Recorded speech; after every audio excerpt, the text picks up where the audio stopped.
Nobody tells you this because the entire economy depends on you believing the opposite. The people with $1,000 think money will save them. The people with $1 million realize it didn't. You think rich people wake up peaceful? No. The broke guy checks his bank account before sleeping. The millionaire checks his investments before breakfast. Same fear, different spreadsheet. And the most dangerous part, every level of wealth tricks you into believing just a little more, then I'll finally feel safe.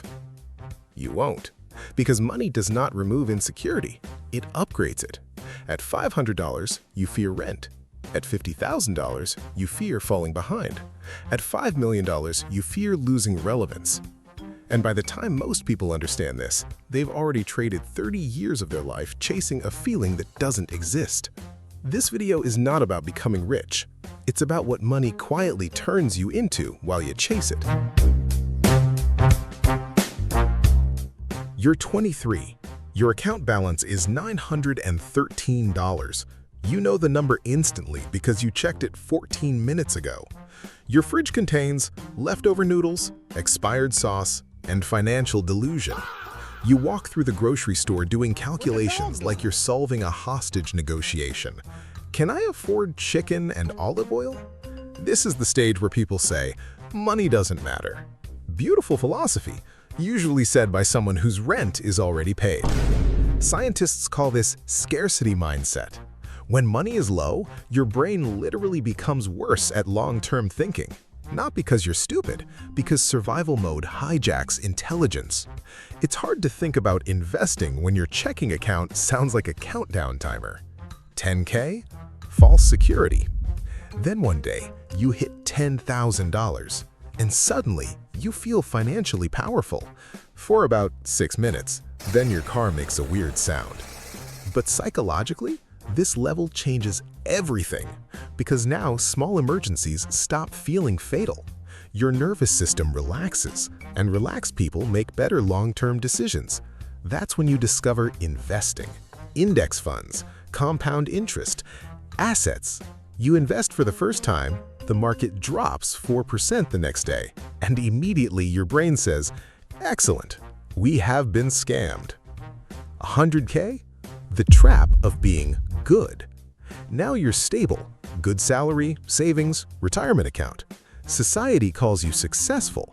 Then one night, you calculate how long your salary would make you truly free, and the spreadsheet hits you like emotional tax fraud, because you realize, intrigue, a salary is survival with better branding. That's all. It keeps you alive beautifully. But freedom? Freedom usually comes from leverage, not labor. That realization changes people permanently. This is where employees become builders. 250K. The machine turns on. You start building something, maybe a business, maybe content, maybe investments.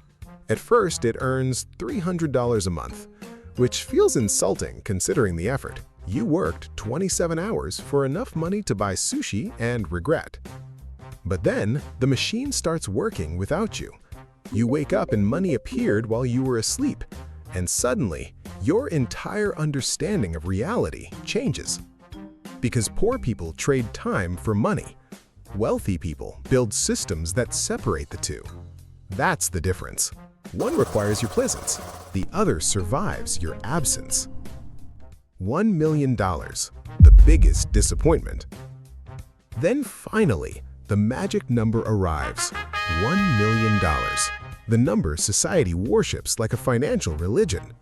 And when you hit it, nothing happens. No enlightenment, no orchestra, no happiness update installed overnight. You still worry, still overthink, still compare yourself to people richer than you. Because money scales lifestyle faster than psychology. And this is where rich people discover something terrifying. The goal was never money. The goal was emotional certainty. And no number can fully provide that. $5 million. Different rules. At this level, you stop thinking about purchases. You think about positioning. Your investments move in a week than your old salary made in a year. Which sounds cool, until losses scale too. Now, a bad month costs $140,000. And strangely, you panic less. Because wealthy people don't become fearless, they become conditioned.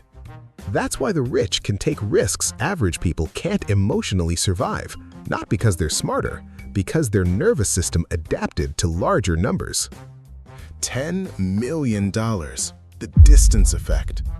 This is where life gets weird. Conversations stop translating.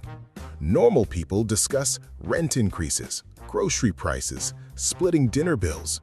You're thinking about capital allocation, tax structures, exit opportunities. So eventually, you stop explaining yourself. Not from arrogance, from exhaustion.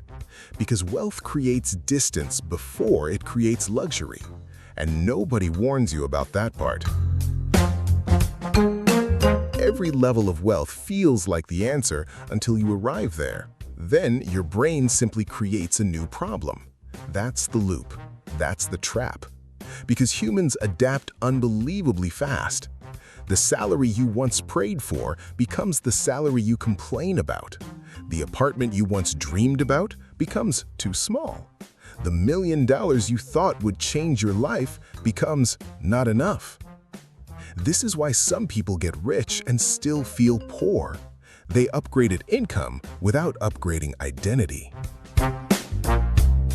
So, somewhere tonight, someone is staring at their banking app with less than $1,000 left, thinking, if I just make more money, everything will finally make sense.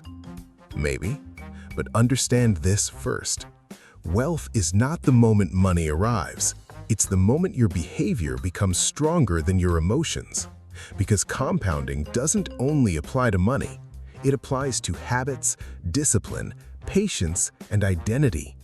And the people who master those first usually master money after.